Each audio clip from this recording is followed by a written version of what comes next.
gue disuruh bikin video YouTube, spesially di YouTube, untuk bahas plat merah punya bensin yang Pertamax rasa Pertalite atau bahkan premium. Gue nggak heran sih. Dan video gue yang bertahun-tahun lalu juga gue udah bilang sama lo orang kan, lo orang ribut oktan.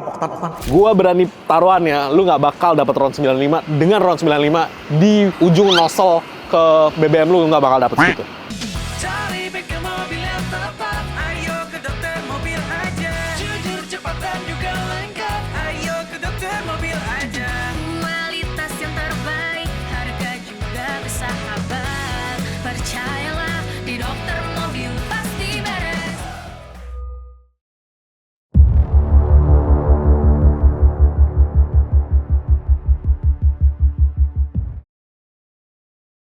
Hai No Lovers, katanya gue disuruh bikin video YouTube, spesially di YouTube, untuk bahas plat merah punya bensin yang Pertamax rasa Pertalite atau bahkan premium.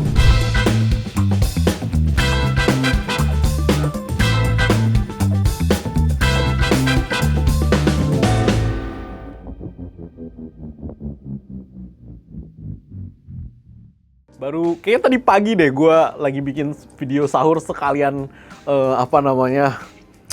ngeliatin beritanya bahwa tidak hanya Pertalite yang dioplos, bahkan premium juga dioplos.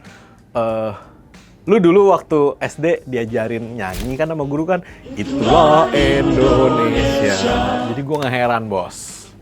Jadi sebenarnya gue dari kemarin tuh lagi mikir gitu kan, gue mau ngomong apa ya kan, karena ini kan channel otomotif ya bos ya. Kita nggak boleh terlalu menyinggung ke politik dan nggak boleh menyinggung kemana-mana. Cuman memang karena ini sudah menjadi kasus besar dan menyinggung ke dunia otomotif ya mau nggak mau gitu kan kita bisa bahas. Cuman kalau untuk dioplosnya sih gue nggak heran. Kan kemarin gue udah bilang ya kan, gue nggak heran sih. Dan video gue yang bertahun-tahun lalu juga gue udah bilang sama lo orang kan, lo orang ribut oktan. Gue berani taruhannya, lu nggak bakal dapat RON 95 dengan RON 95 di ujung nozzle ke BBM lu nggak bakal dapet segitu. Itu nggak bakal nyampe oktannya ketika di pom bensin. Sekarang aja baru sampai-sampai nama mereka. Kenapa ya? Biar kelihatan, oh kita sedang berbenah, kita sudah bagus. Ya, balik lagi bos, kan lu diajarin nyanyi dulu, itulah Indonesia. Ya kita nyanyi aja rame-rame. Itulah Indonesia. Jadi gue nggak heran sih satu itu, dua ini kejadiannya udah lama banget karena kalau kita pakai mobil Eropa ya itu terutama apalagi kalau lu pakai mobil yang high power biasa kan nggak mungkin ya lu isi Pertamax Plus terus kan, maksudnya kan engine lu juga jadi panas. Gue juga nggak terlalu suka kalau gue pakai Pertamax Plus untuk harian karena jadi panas engine-nya, memang temperaturnya naik lebih tinggi. Jadi gue pakai Pertamax aja. Nah di beberapa tempat kayak misalnya nih pom bensin, ini pendapat gue pribadi, bisa jadi salah, nggak usah didengerin ya kan. Nah ini gue disclaimer dulu nih. Di beberapa tempat yang kawasan pemukiman elit itu biasanya ya, itu bensinnya spot on, maksudnya masih bagus-bagus nih, masih kualitinya masih bagus-bagus. Nah, ketika gua ke daerah nih, misalnya ke pinggiran-pinggiran Jakarta sedikit, pas gua harus isi bensin di situ, sama Pertamaxnya bos, tenaga bisa berkurang jauh. Apalagi lu kayak bawa high power car ya, maksudnya bener-bener mobil yang lu ngerasain gitu kan, ini kenapa jadi begini gitu kan di mobil gitu kan. Kayak gua lagi bogelan, gua pernah ngerasain isi di Cibubur, gua pernah ngerasain isi di Tangerang, gua pernah ngerasain isi di Bekasi, gua pernah ngerasain isi di Cirebon gitu kan. Berasa bos itu bos, beneran berasa bos. Kalau lu bawa mobil Eropa juga sama, tiba-tiba mobil lu bisa ngelitik, isinya sama-sama Pertamax padahal. Nah, kan bingung kan? Which is nggak mungkin bro. Apalagi mobil gua gitu kan, mobil pribadi gua gitu kan, diisi Pertamax mulu, perawatannya bagus, coolernya bagus, olinya bagus, ngelitik gitu kan. Nah udah tahu gua. Jadi nggak heran. Yang bisa lu lakukan adalah lu tangani dengan benar.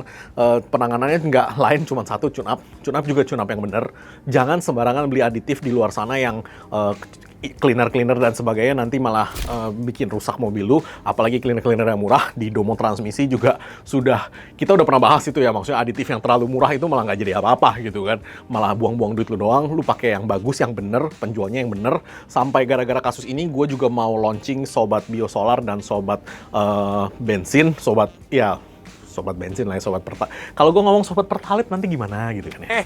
Sobat bensin, kita mau keluarin itu supaya bisa lu isi dengan harga yang reasonable, supaya bisa lu isi dan dia memaintain jalur fuel line itu lu tetap bersih dari tangki, rotaknya, filternya sampai ke injektornya. Ya itu juga kita mau bikin tuh gara-gara ini. Jadi gua nggak mau ngomong terlalu banyak. Intinya Satu sih Pak, polisi nggak bego, polisi tuh pinter-pinter. Jaksa juga nggak bego, jaksa tuh pinter-pinter.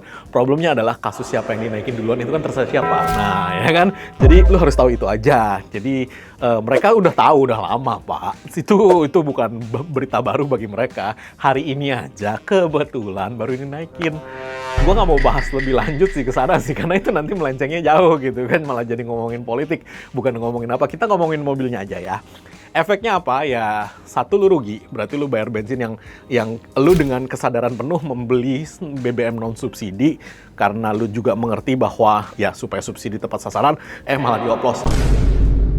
Lu berhak marah bos, bener-bener berhak marah bos. Lu gebugin, lu timbukin, lu apain ya terserah gitu loh, itu hak masing-masing. Karena gue juga ya lu merasa ditipu gitu kan, bener nggak salah, lu berhak marah. Cuman ya yang bisa kita lakukan adalah kita berbenah diri sendiri ya, lu tune up yang bener, jangan sampai itu menyumbat injektor, karena yang namanya injektor tersumbat nggak akan dia bisa menghilangkan sumbatnya tanpa dibersihin secara chemical atau secara manual gitu kan. Itu yang paling penting sih. Nah, kalau solar juga dari dulu bos. Lu kira jatah BBM subsidi solar itu di seluruh Indonesia itu berapa juta liter bos? Kalau lu mau tahu bos, kan nggak pernah tahu kan lu kan, berapa juta kiloliter yang dikeluarkan pemerintah, terus berapa juta kiloliter yang diserap beneran nih, bukan kencing di jalan nih ceritanya nih. Aduh Pak, namanya solar itu kalau lu ke daerah tuh BBM subsidi sama solar faktur, kita kalau di daerah tuh namanya solar faktur ya. Itu sih udah cerita lagu lama, cerita kaset baru itu mah udah langganan mulu gitu kan. Lah justru orang-orang yang beli cuma 1 galon gitu yang solar subsidi malah ditangkap-tangkepin gitu kan. Dan cuman yang jualannya satu tongkang malah nggak ditangkap-tangkepin gitu. Ya kita udah tahu, bukan cerita baru. Jadi sebenarnya kalau sampai di daerah langka solar dan segala macem, lu cek dulu tuh kuotanya berapa gede banget itu kuotanya. Ya dari dulu sih dibikin begitu sih. Dan katanya ada wacana 2027 subsidi BBM mau dihilangkan. Kalau lu tanya menurut gue pribadi, daripada duitnya dikorupsi, ya mendingan dihilangin sekalian gitu kan. Paling korupsinya pindah ke tempat lain gitu aja sih. Karena kan balik lagi kita nyanyi, itulah Indonesia gitu kan. Udah gue gak mau banyak ngomong, ntar gue dicari-cari lagi. Jangan lupa subscribe, like, dan komen di YouTube kami. Thanks.